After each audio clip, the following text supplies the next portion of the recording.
The man unscrewed the vent cover, curiosity driving him to see what was hidden inside. Reaching in, he pulled out a small journal. He'd always worried about his son, who had struggled with psychological issues since childhood, so he secretly opened the journal, and what he found left him completely numb. Until now, he had only thought his son was a little odd. He never imagined the truth was far darker. Just then, his wife burst into the room, furious that he had accused their son of killing the neighbor's dog. The man said nothing, he simply handed her the journal. One look inside, and her face went pale. Every time their son had caused trouble, she had defended him, but now she saw the truth. Every incident, every tragedy, had been orchestrated by their son himself. Those classmates who used to mock him, he had murdered them all. Realizing the horror of it, the mother collapsed into her husband's arms. She kept apologizing for not raising their son properly, but as people say, parents give birth, but heaven gives temperament. As a father, he too felt deeply responsible. Later that day, he came across a newspaper article about a hiking route through a forbidden valley, where 3 mysterious deaths had occurred in just 2 years. A thought crossed his mind. When his son returned from school, he suggested they go hiking together, but the boy, still resentful over being accused, coldly refused. The father apologized sincerely and pleaded with him to come along, hoping the trip would help mend their relationship. The boy remained silent, so the father added that if he joined him this time, he wouldn't have to go to therapy anymore. The plan worked. His wife, touched by her husband's effort, said gratefully, "Thank you. Thank you for not giving up on him." But deep down, the man wasn't sure if this trip would bring forgiveness or something far worse. The next morning, they set out for a famous hiking site. The valley they aimed for was deep and remote. After hours of walking, they still hadn't arrived. The son grew irritable, unwilling to continue, so the father quietly set up camp by the lake. While the father busied himself pitching the tent, the boy silently pulled an axe from its sheath and crept closer. When the man turned around, he saw his son holding it, only to realize the boy just wanted to help cut wood faster. Still, unease shadowed his face. That night after dinner, the father refused to let his son sleep inside the tent. "Why can't I go in first?" the boy protested. The father had no answer. The next day, as they reached the mouth of the valley, the man pretended to check his phone so his son would walk ahead. He followed behind, waiting for a moment to act, but a beast doesn't eat its own cubs. His heart was in turmoil. Time and again, he raised his hand, and couldn't bring himself to do it. Then, the boy suddenly turned around, eyes cold and piercing. "I know you read my journal. Did you ever think I wanted you to read it?" "What?" He had left it there on purpose, so his father would finally understand how angry and misunderstood he felt. That moment of honesty broke down the wall between them, and they crossed the cliff safely together. Later, sitting down to rest, the boy opened up about his plans. He wanted to visit Iceland, to find peace and heal himself. Proud of his son's progress, the father agreed to join him. But what he didn't know was that this decision would destroy both their futures. After the father and son returned home, the boy, who had always been distant and hostile, suddenly changed. He became strangely obedient. To the man's surprise, his wife joyfully announced that the neighbor had found their missing dog. That meant he had wrongly accused his son. Luckily, he hadn't done something reckless, something he would regret for the rest of his life. A week passed. One afternoon, while eating lunch at work, the man saw breaking news. There had been a school shooting at his son's school. A chill ran down his spine. He jumped in his car and sped there immediately. After identifying himself, the police escorted him inside. The scene was chaos. His mind went blank, terrified that something might have happened to his son. Just then, an officer pulled him aside. Before he could ask anything, a negotiator approached and said his son was the shooter. The boy had taken 8 hostages inside a classroom and demanded to speak only to his father. The man's hands trembled as he picked up the phone. "Hey, Dad. Devin, let them go. You're not my father anymore. You brought me up there to kill me. The one thing that I don't understand is why you didn't go through with it. You're my son. I guess you should have done it when you had the chance, because I couldn't have done it without you." The man was later charged as an accomplice. He had known about his son's plan but failed to stop it. Worse, the boy had used the travel money his father gave him to buy a gun, killing 7 students and injuring more than 10 others. Though the prosecutor fought hard to prove his guilt, the judge ruled that the man's actions stemmed from a tragic mistake, not criminal intent. After the trial, his wife finally chose to forgive him. That ends this story. Now, let's move on to the next one. The young man felt something off about the porridge his stepmother made. He scooped up a spoonful, sniffed it, and instantly caught a strange, indescribable scent. Realizing something was wrong, he got out of bed to investigate but found no clues. So he took a small container from the drawer, poured the porridge into it, and called a friend to meet. As he ran downstairs, his stepmother called out from the kitchen. She'd noticed liquid dripping from his backpack and offered to wipe it for him. Panicking, Daniel stammered an excuse and rushed out the door. Confused, the stepmother knelt to clean the floor, only to realize the liquid wasn't water. Then, she seemed to understand everything. Daniel met his friend, hoping to borrow her lab kit to test whether the porridge contained drugs or poison, but because he had a history of mental instability, she didn't believe him. She pushed him away, telling him not to make baseless accusations about his stepmother. That made Daniel furious. He shouted, and she fled in fear. That evening, the stepmother prepared a lavish dinner, but Daniel refused to eat. His father, aware of the tension between them, tried to gently persuade him. Instead, Daniel made an odd request. He wanted to switch plates with his father, claiming his portion of meat was too large. As he swapped dishes, he discreetly watched his stepmother's reaction. Finally, she spoke. "I cooked your steak well done, about 70%. Your father's is medium rare, around 30%. So what?" The stepmother sighed. She had long endured his erratic behavior. The father tried to calm them both, but Daniel stormed into the kitchen, dumped his plate into a plastic bag, and decided to send it for testing, convinced that his stepmother was poisoning him.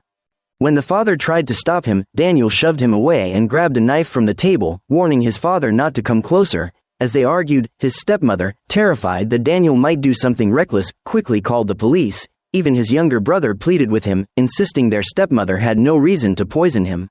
"She's a murderer. First my mother, then my dog, next it'll be me, then my brother, and finally you. I'm going to find the proof." Daniel stormed upstairs to his stepmother's room, locked the door, and started tearing the place apart looking for evidence. Moments later, his father burst in to stop him. Just as he was about to calm Daniel down, the stepmother appeared in the doorway, pushing the boy over the edge.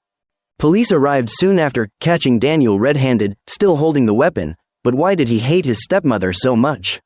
Sometime earlier, Daniel's biological mother had been diagnosed with cancer. The family hired a private nurse to care for her, and that nurse later became his stepmother. At first, his mother's condition was stable, but after the nurse arrived, it quickly worsened. Soon, she passed away. What Daniel didn't expect was to catch his father being intimate with the nurse. Furious, he exposed them in front of his younger brother, but the boy said he respected their father's choices. From that moment, the father stopped hiding the relationship and brought the nurse home to live with them. Daniel despised her from the start. He constantly made her life difficult and even ranted about her to his friends. One day, his friend finally snapped and told him to reflect on his behavior. Realizing he might have gone too far, Daniel decided to make peace. This is, it's good. I'm glad. Just then, barking came from outside. It was time to walk the dog. When Daniel stood up to take it out, his stepmother stopped him and said she'd do it instead. Later, when the father came home, Daniel was praising dinner when his stomach suddenly cramped in pain. Before anyone could react, they heard the stepmother screaming outside. Rushing out, they found the dog lying dead. Seeing his stepmother's fake look of distress, Daniel's fleeting trust in her vanished instantly. "You did this. You killed him." Seeing his son in pain, the father rushed Daniel to the hospital, but all the tests came back normal. Daniel refused to believe it, arguing furiously with his father. Then the man revealed something devastating. Daniel's uncle hadn't died by accident. He had schizophrenia and drowned himself. It might run in the family. From that day on, Daniel began to doubt his own sanity, isolating himself in his room. The scene where his stepmother brings him porridge, that was the beginning of it all. Eventually, after stabbing his stepmother, Daniel was detained. His father hired a lawyer who advised him to undergo a psychological evaluation, the only way to avoid prison. But Daniel insisted he wasn't mentally ill. As he was about to refuse, his younger brother entered and warned him, if he didn't cooperate, he'd testify against him in court. Reluctantly, Daniel agreed. With his family's help, even his stepmother's, he was declared mentally unstable and avoided jail time. 6 months later, after recovering, his stepmother visited him at the psychiatric hospital. He still refused to acknowledge her, but she stayed kind, gently reminding him to take care of himself. Then she delivered shocking news. His father had died of a heart attack during their honeymoon, and his brother had developed stomach problems and couldn't visit as often anymore. You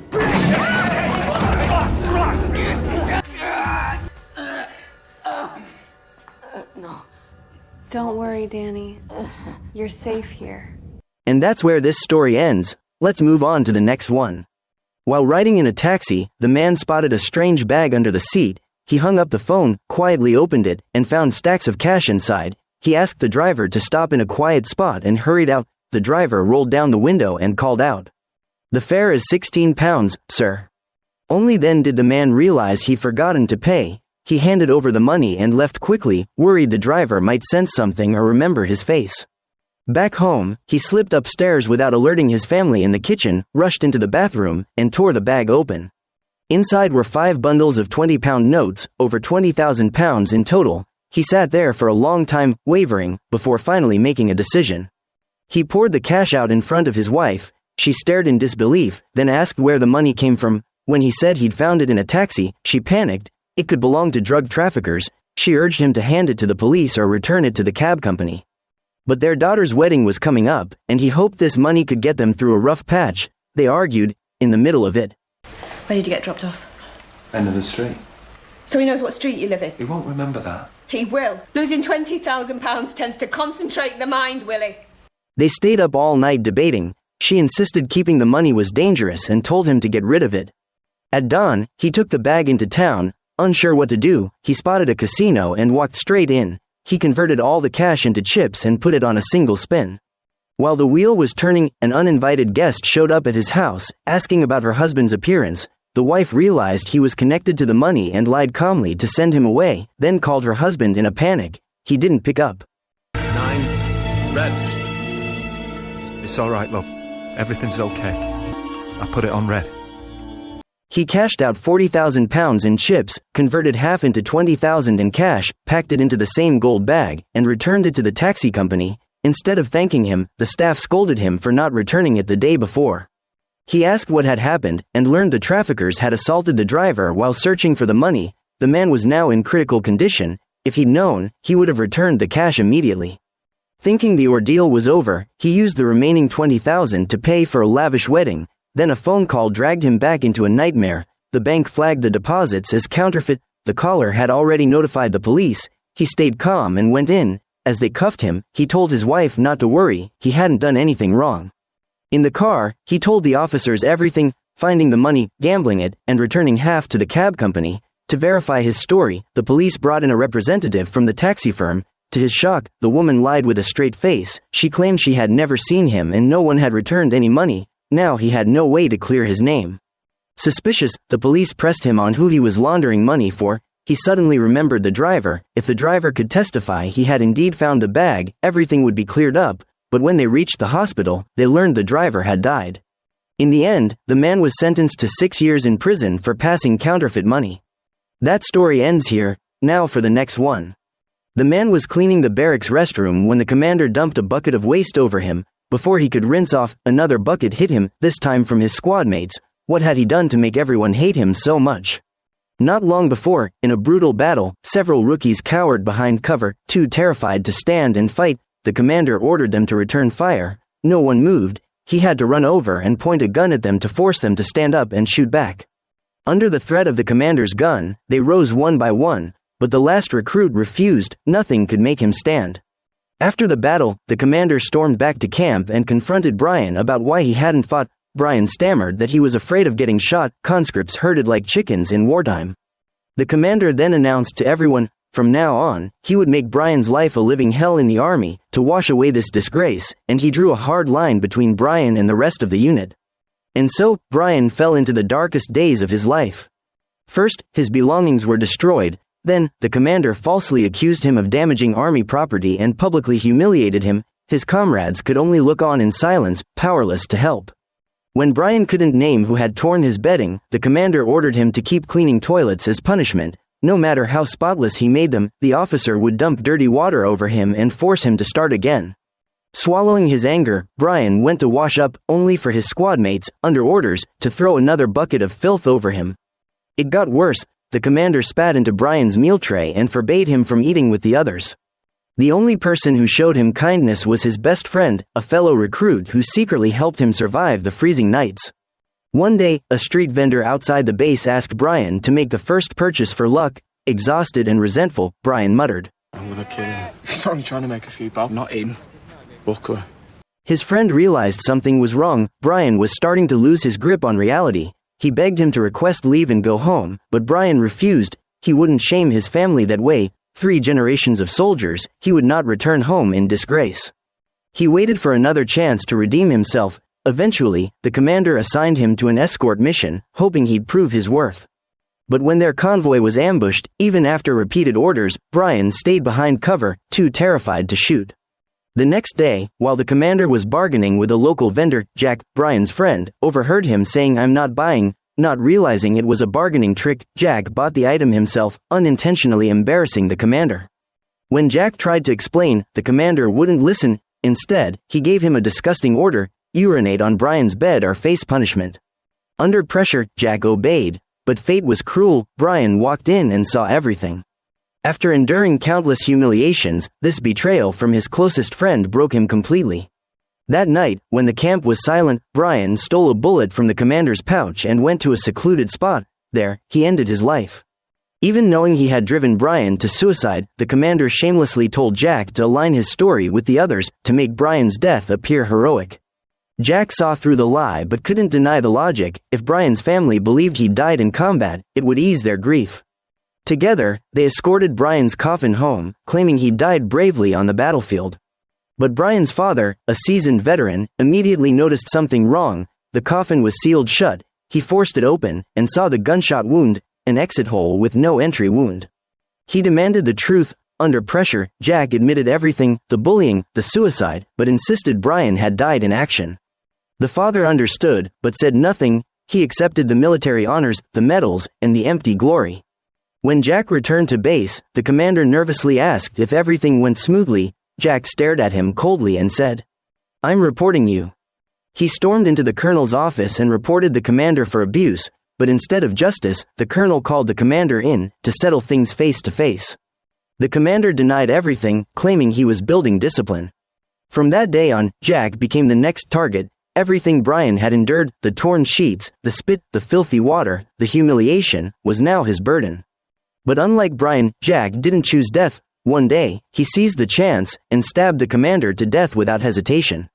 Before his trial, Brian's father visited him and asked, "Will you tell the truth?" Jack replied, "No, I won't destroy Brian's family."